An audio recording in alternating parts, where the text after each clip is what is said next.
Polish President Andrzej Duda spoke to a hoaxer posing as France's Emmanuel Macron on the night a missile hit a village near the Ukraine border.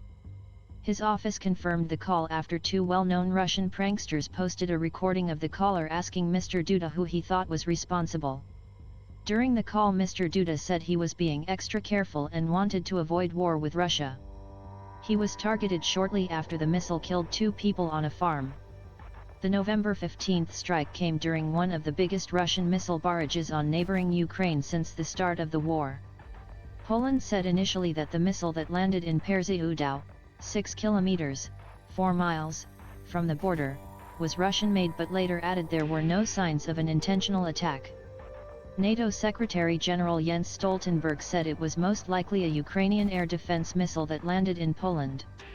A week on, Russian pranksters Vovan and Lexus claimed credit for hoax calling the Polish president, prompting his office to respond on social media. During the call, President Andrzej Duda realized from the unusual way the interlocutor conducted the conversation that there might have been an attempted hoax attempt and ended the conversation, it said, adding that an investigation was being conducted into how the callers managed to reach the president. It is the second time he has been targeted by the pranksters, who have made their names targeting politicians and celebrities, especially those opposed to the Kremlin. 2 years ago they impersonated UN Secretary General Antonio Guterres. Near the start of the prank call, President Duda said he had spoken with Mr. Stoltenberg and US President Joe Biden, and was considering invoking Article 4, which calls for consultations in the face of a security threat of NATO members. The Macron imposter, who began speaking with a French accent that later changed to Russian, asked if President Biden believed Russia was responsible for the strike, to which the Polish president said no. The prankster then asked Mr. Duda if he thought Russia was responsible, to which he responded that he didn't know and that an investigation would be conducted. The caller appeared particularly interested in Mr. Duda's thoughts on Ukrainian President Volodymyr Zelensky, and his insistence that Russia was responsible for the attack. Mr. Duda refused to be drawn further on the Ukrainian president. "Do you think I want to have war with Russia? Believe me, I don't want to have.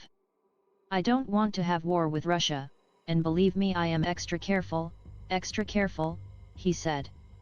I'm talking only about Article 4, I don't talk about Article 5, he said, referring to the clause that says that an attack on one NATO member is an attack against all members. Eventually, as the caller continued to push Mr. Duda on his thoughts on Mr. Zelensky, the Polish president ended the call. Although the Kremlin insisted it had nothing to do with the missile deaths, Mr. Stoltenberg said after the attack that Russia bears ultimate responsibility as it continues its illegal war against Ukraine. He added, "Let me be clear, this is not Ukraine's fault." Vovan and Lexus deny acting on behalf of the Kremlin, but they receive uniformly positive coverage on Russian state TV. Their latest prank was given widespread coverage in Russian media.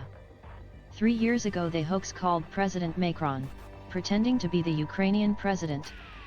They have also pranked British singer Elton John, former UK Prime Minister Boris Johnson, and most recently UK Defence Secretary Ben Wallace, who was asked if he backed Ukraine's nuclear ambitions.